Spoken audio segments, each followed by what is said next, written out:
Hi everyone, you might be wondering how I am making all these 3D stuffs in Blender. And let me show you how I made this Lottie text. Uh, so I will show you real quick the behind the scenes of my workflow. So let's get started. First, the inspiration. Inspiration is coming from our Textolity announcement video, which is the hello text, which is Apple's hello text. And then Konstantin also made a Lottie text, and I thought, okay, I can make something like Textolity with handwritten font. So I end up with paper. So I might generate some SVG text with the Quiver AI model. And I tried a bunch of different explorations, and this one was the closest one. And also I tried to make them one single stroke line, because these are not the SVG type that I'm looking for. I'm looking for one single line SVG. So I might end up importing in Blender and making it 3D. But it wasn't successful. Let me show you why. First, let me open the first project of this. I think this should be, yes. So if you take a look to this one, this is imported SVG, and I added just bevel to it.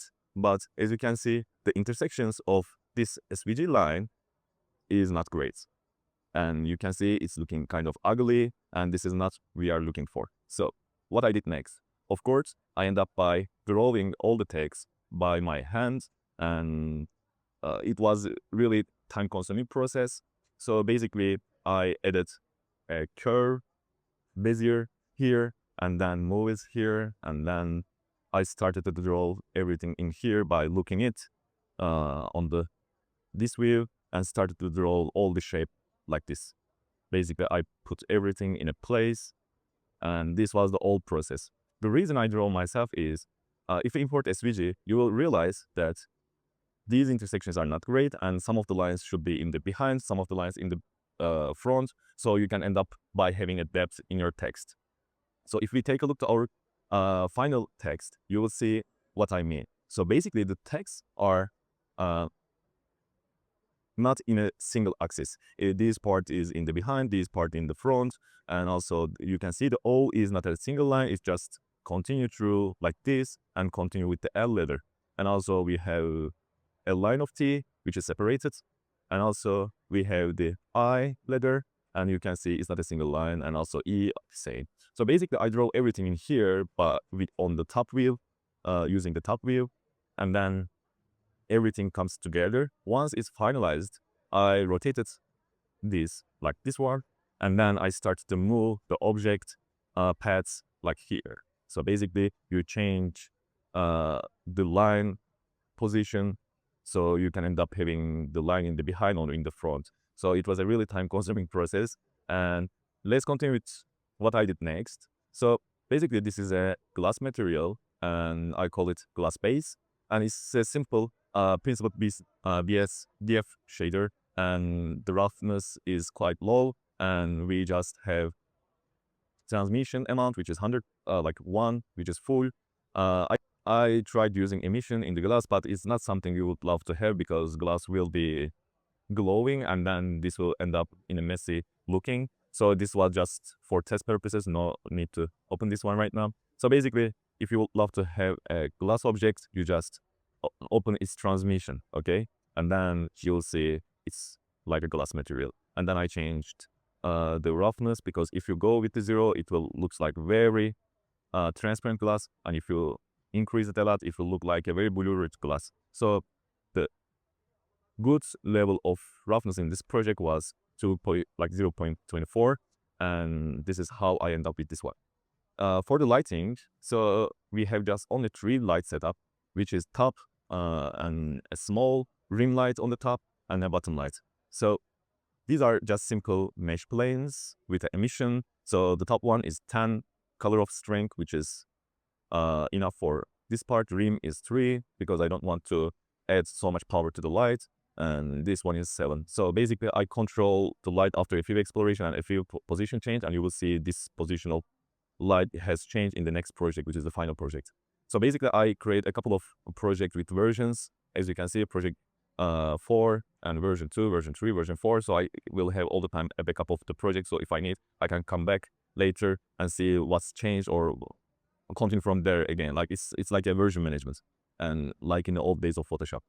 And for the camera, I'm using 50mm because it's the closest ones to human eye, and I don't want to have wide focal length or fish eye focal length. So it's just a simple 50mm, which is a default. This should be a default one, I think. Yeah, when you add a new default one, it will come as 50mm again. And I position to the exactly the front of it, so no rotation. It's just seeing exactly how you should see it. And when you take a look, you will not see the lines behind. Instead, you will see the whole word itself. And you can see, because of we added some lines to the behind, you will see a depth. When you take a look, you see this is the part of it's behind, and this is also same, and this is also same. That's how we end up by having it as curved look and with a depth. And to achieve it, you need to do a lot of fine tuning. Like you need to take a look in this view or top view, or so you can move it like this and adjust anything. Or sometimes you just open proportional editing, so the other parts also comes with you. The white, so you can make it big, so other parts can come with you. So I did a lot of fine tuning for this text, especially for the E part. And there was some ugly intersections like this one, but in the next project I resolved all of them to have more smooth look. So let's jump to our final project, okay? If you take a look to this project, you will see some lights that's coming to our text, and these are actually not a direct light. Instead, I positioned a couple of different cubes in here, and all these cubes are just a gradient emission. So every position giving a different color each time. This means we have a color ramp, which is a gradient of blue, orange, and pink colors. So every time I position these cubes in a different place, I will see not the same color. So I will see all of these together. So you will see like pink glow, orange glow, and some blue parts on the text, because all these are light reflection. And if you would love to see more, let's take a look. As you see, these cubes are not visible in render or in this V4 shading view. It's because of I disabled them in here, so the camera can't see all these cubes. If you open it, you will see all the cubes together, and as you see, each cube has this gradient, same material, but if you rotate them, you will end up by having different angle of the same emission. So some of them is rotated, some of them is not. That's how I end up by adjusting the color of these lights. The reason I hide it on the camera is because of if we take a look to camera view, you will see all the cubes, and we don't want to see them, and we want to hide them, because if you take a look to render view, you can see the result is applying, but we don't want to see them. So that's when you hide them on camera. So you can simply click it and then hide from camera on the visibility tab. So the next part is the rest of the lighting part. So if you hide all of these lights, you will not be able to see our Lottie text. Let's take a look how it's end up on the result. So these are our lights, okay? If you turn off this light, you will see the bottom part is not having that light anymore. If you turn off the top, you will see the edges are not clean anymore. And if you turn the top small, you will see only the emission colors, which will look like a metallic one instead of a glass object. This is why we are adding a scene lighting, which is the white light that is end up having these rim lights and the main light. So you can end up with this glass looking weird. And you can have the rest of the gradient light in the behind together. So let's take a look one more thing.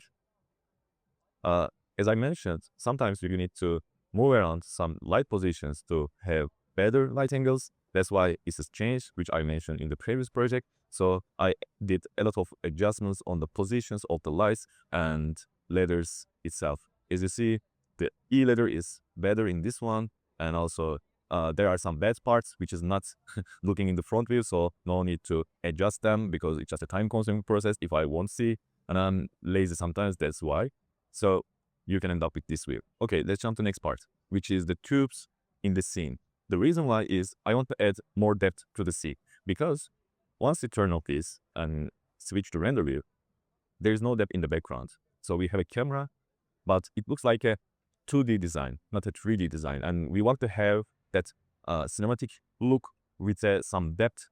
To achieve it, we need to put an object in front of the word and also behind of the word, so it can have that depth with our camera.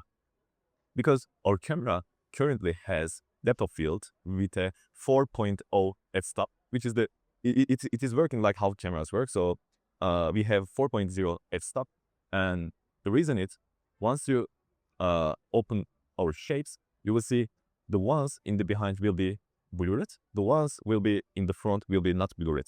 It's creating that depth. So let's take a look. What are those shapes? These are just simple torus shapes. I think I'm using a plugin for it. If you take a look to spirals, there's a torus, and there's a type of different toruses here that show. If you go to nuts, and you will see a torus, and that torus will just add a simple lines to the scene. And I didn't touch any part of it. I just inserted and then made its material with glass base. But the different part of this material is roughness is lower than our word.